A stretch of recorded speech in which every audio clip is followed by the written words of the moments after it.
Les tablettes et toute la technologie moderne fonctionneraient selon les calculs hérités des mathématiques africaines. Jean-Philippe Omotunde, bonsoir. Bonsoir. Vous êtes historien, également chargé de mission à l'UNESCO. Vous organisez un symposium sur les mathématiques africaines à Gourber demain, au centre de vacances du CGOSCH, toute la journée.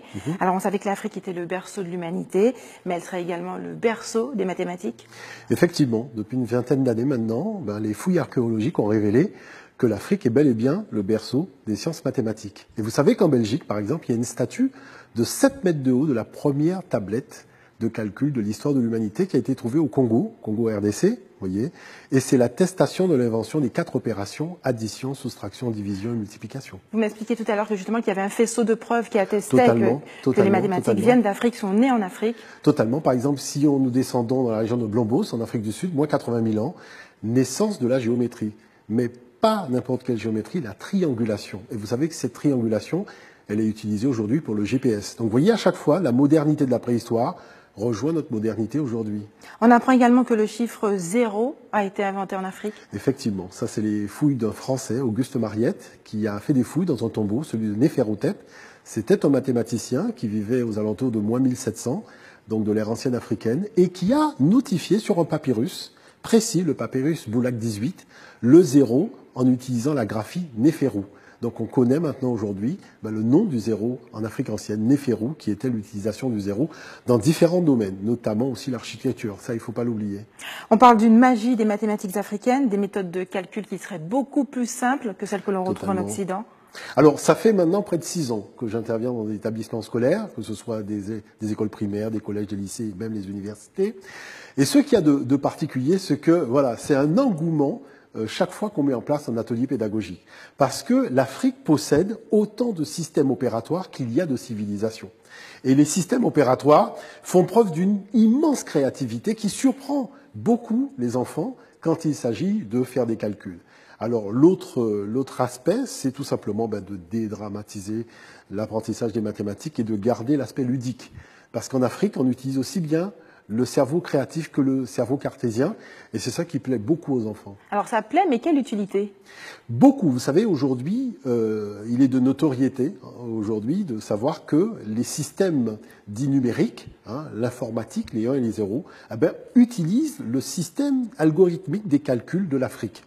Il faut le savoir, d'ailleurs, Jacques Attali l'a dit il n'y a pas très longtemps sur TF1, effectivement, ce sont les mathématiques de l'Afrique qui font fonctionner les ordinateurs, les tablettes tactiles, les téléphones portables aujourd'hui. L'intérêt, c'est de tout simplement expliquer aux enfants quel est ce mécanisme qui permet en fait de faire fonctionner un ordinateur sur la base des calculs africains. Et ça, c'est extraordinaire. Il y a quelque chose qui vous dérange, c'est que le fait que tous les inventeurs noirs, finalement, ne soient pas connus. Oui, c'est-à-dire que j'ai l'impression qu'on privilégie un peu le négatif, et puis le positif, on le met de côté. Or, vous savez que les enfants, pour s'édifier, ont besoin de modèles positifs. Et nous en avons beaucoup. Oui. Nous en avons Raoul Georges Nicolo, par exemple, très grand mathématicien, physicien, Raoul Georges Nicolo, brillant inventeur, il faut quand même le souligner. Je suis toujours surpris, quand je vais dans des établissements scolaires, de ne pas voir sa photo sur les murs. Vous voyez, on a un grand savant, quelqu'un qui est internationalement reconnu, et pourtant, voilà, il n'existe pas dans les cerveaux de nos enfants. C'est dommage. On retrouve également dans l'histoire le nom d'autres inventeurs, en tout cas d'autres mathématiciens qui ne se connaissaient pas.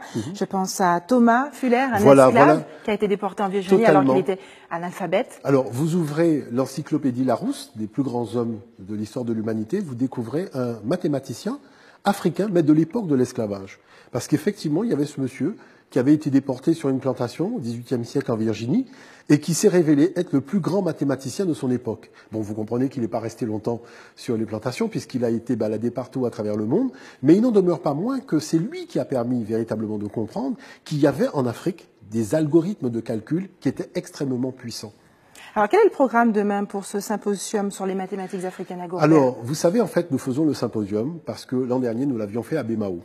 Et depuis, nous avons eu énormément d'interventions en milieu scolaire. Et c'est vrai que aussi bien les enfants, que les parents d'élèves, que les enseignants nous disent il faut faire connaître en fait tout ça, ce patrimoine-là. Notre culture, on la voit souvent dans le domaine du divertissement, alors que c'est une culture, la culture noire, elle est extrêmement scientifique. Et je suis toujours surpris, vous savez, quand on fait les congrès à l'UNESCO, de voir des gens qui parlent de notre culture sous l'aspect scientifique et qui ne sont pas d'ascendance africaine. Vous voyez, on se dit, mais c'est extraordinaire, on a l'impression que la personne d'ascendance africaine serait finalement la plus mal placée pour parler de cette culture. Pourquoi nous faisons ce symposium? Parce qu'aujourd'hui, il faut dédramatiser l'apprentissage des sciences vis-à-vis des enfants, leur expliquer la valeur de leur patrimoine et leur montrer que les mathématiques, c'est un jeu avant tout. Vous voyez? Et c'est pour ça que nous avons 7 panels durant lesquels nous allons demander aux enfants, tout simplement, de venir, après avoir présenté les méthodologies de calcul, de venir faire eux-mêmes les exercices. Et nous allons tout simplement aussi remonter au code binaire et leur demander de notifier n'importe quel chiffre en utilisant les variables binaires. Et ça, c'est important. Est-ce qu'on pourrait imaginer qu'un jour, ces calculs de mathématiques africaines seraient intégrés dans le cursus éducatif français? Vous y pensez? C'est le but. Vous savez, j'en ai parlé à pratiquement tout le monde, vraiment, que ce soit les ministres. J'ai eu l'occasion aussi d'en discuter à maintes reprises avec l'éducation nationale. Ce qui me déçoit toujours, c'est le fait, après avoir fait la promotion et des fiches techniques des mathématiques ou des sciences, des 3 points cardinaux, on en oublie toujours un, l'africain. Vous voyez, on fait l'Est, on fait l'Ouest, on fait le Nord, mais il y en a un, le Sud, le premier. Il y a 3 pyramides construites en Afrique. Ça prouve bien que les mathématiciens étaient d'abord africains. Vous voyez, il ne faut pas oublier que Thalès, Pythagore, Platon ont avoué que c'est en Afrique qu'ils ont découvert les sciences. Les Grecs se sont inspirés. Pythagore a étudié pendant 22 ans les mathématiques en Afrique. Donc il faut voir que nous avons un patrimoine extraordinaire.